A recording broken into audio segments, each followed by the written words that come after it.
What's up? Okay, this is from Frank Jordan.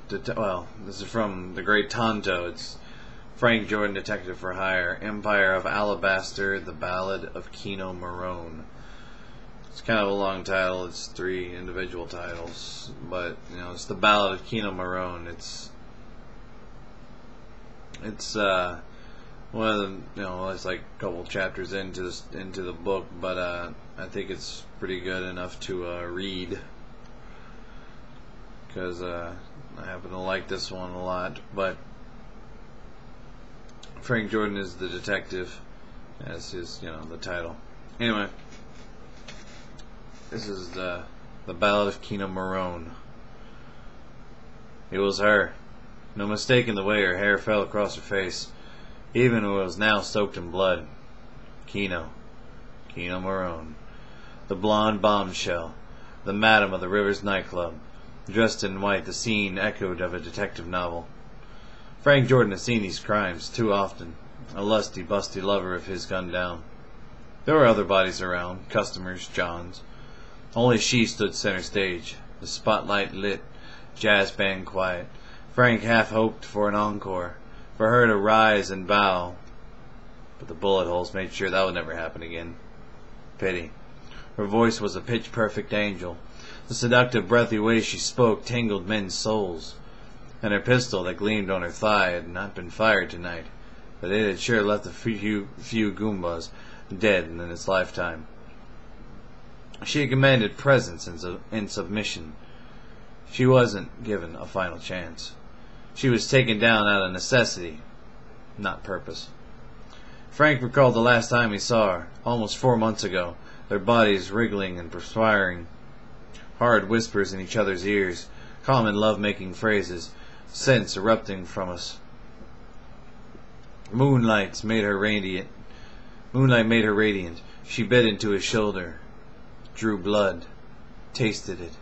Frank thought with a sigh, I will definitely miss you. Kino. My light on at the Broken Soul Motel. Monahan stood next to Frank, young detective with the force. City of Thackett Police Department, Homicide Division. Smart kid. Too young for all this murder. He should be in the military. And again, that's about the same thing. Only he analyzes death without pulling the trigger. Tough kid. Yet Frank could see youth and denial in his eyes. He had been getting more bruised as his cases mounted. Frank knew that feeling only this kid was handling it a little better and softer than he had. Sorry about that. You know her? Monahan said. And you don't? That is Kino Morone, the madam of this establishment. Madam? Like head prostitute?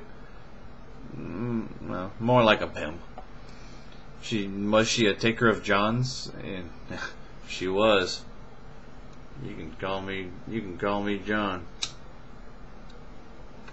Frank sighed again and turned around to the dimmer lights and surveyed the rest of the scene. Frank lit a cigarette. So, how many? 10, including Miss Morone. 6 are mobsters. We've ran across these guys a few times before.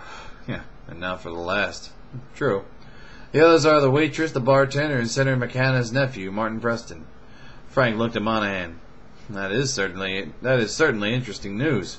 The Bugle Boy murders. The false suspect. Yeah, that's the guy. It turned out he was living in Sweden or something and he couldn't be questioned, Monahan continued. Still can't. Funny. Almost. Are we suspecting that he was the target? Definitely. He was the only one shot until his face was gone. How do you know it's him? Fingerprints should tell for sure, but his wallet said Martin. Why not kidnap and ransom, Frank wondered. Probably take too long. Whoever did it wanted his message to be read quickly and plainly. Or Monahan surmised. Do you think she was involved? Kino? Kino was always involved. I'm gonna go check her dressing room. Frank put out his cigarette in the empty ashtray. It was white, with blood droplets. It sizzled as the cherry was snuffed. Her room was just off stage and behind a curtain. The classy decor of a harlot labeled the room sultry. It smelled of sweet, perfumed sweat from various girls changing between sets. Frank could pick out Kino, her delicate mints of her within other less desirable, yet still beautiful, or womanly scents. Frank would miss that too. On her mirror, wedged in a low corner, was a business card. Frank pulled it out and held it to the light. It was almost transparent and not made of paper. It felt hard and brittle. A corner snapped as Frank tested it. It was white and had a slight marble texture. On it were letters engraved in black that spelled out Smith. Nothing else followed, on front or back. Frank reached into his pocket and pulled out his handkerchief. Frank wrapped the card inside and slid it carefully back inside his coat. Frank went back to the main floor by the way of the stage. Monahan climbed up and they looked down at Kino. I found this. Frank handed the handkerchief over. Monahan opened it. Shit. What? This is the calling card of Alabaster Smith. Who? A new guy, assassin, or, well, rather, real estate mogul. Never heard of him. The great Frank Jordan, not knowing someone? I know a lot of scum under which shoe did he stick. Chicago, he's been going after political candidates. Well, not directly, but he's been, capping some pretty decent hired criminals, and almost don't really want to stop him. Really? Sure, saves us the trouble. Killing the kings to become a god? I didn't think of it that way. You're welcome. Frank walked to the bar. Frank pulled behind the counter and reached down for a glass. He set it on the table. I need a drink. Anyone else? I'm on duty. Monahan reluctantly resigned. We all are. Frank lined up 4 shot glasses, one for each living soul in the room. Gordon, Sherman. Here. Frank poured the whiskey into the glasses. All 4 of them held their glasses high. To the angels, may they not be worn out from taking their souls to hell. And to Kino, a singer and the perfect woman. They drank. She was a criminal, said Gordon, and licked his lips. That she was, Frank replied. But she was one hell of a woman, sighed Sherman. That she was, Frank again replied. How do you know? Asked Monahan. How do you think? Sherman quipped and went back to the door. Gordon followed. Frank lit a cigarette and poured another drink. Frank turned the latch and entered his office. Mary sat typing. She wore a green dress with sleeves traced and laced against her shoulders. A head of fire left an aura of a robin's breast and left her pale face painted with care in the saturating desk light. She looked up. Why are you here? She cooed. Could ask you the same. It's 4 in the morning.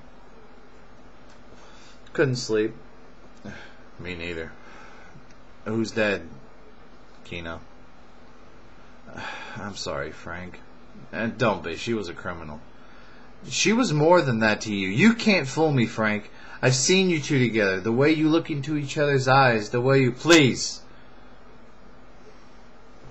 Don't. Frank opened his half door and sat at his desk. Frank slid the chair back and rifled his top drawer. A napkin with a kiss on it. A gun, 38 and extra speed loaders. Knife used for opening letters. Straws and toothpicks. Frank stuck a toothpick in his mouth and closed the top drawer. He pulled the heavy one on the side. Frank took out the bottle of scotch and 2 shot glasses. You want a drink? Mary entered and sat down at the edge of his desk. Frank rubbed her thigh. She picked up the drink and downed it.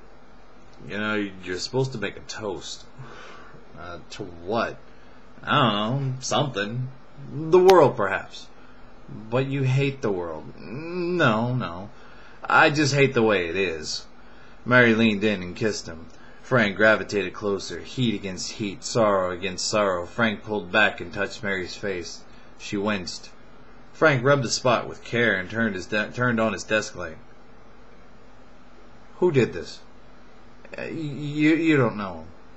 Yet. Who? It's my new ex-boyfriend. Mary turned from the light and stared out the window. His name is Kyler. Odd name. Yeah, well, so was he. When did it happen? Frank queried and held her knee. This morning, after you left. Here? Yeah, he smashed your ficus. Thought something was missing in here. What happened? Frank inquired. He came in and badgering me for leaving the coffee pot on when I left. That's an odd thing to start an argument. He was drunk. Ah, that makes a little more sense. He's usually sweet and caring and damn good in bed. Really? Better than me? Frank, Mary rolled her eyes. Hey, you brought it up. Sorry I did. Can I get another? She said, pointing to her glass. Frank poured a shot for both of them. Mary again dashed it down. Do you want me to talk to him? No, you'll just beat him senseless. I don't think he can get any less. Funny. You know, Frank, that's why I like you. You're funny. I'll laugh a minute, babe. Frank kissed her gently. Well, see, that's the start of that one. I'll continue that in part 2. Thanks.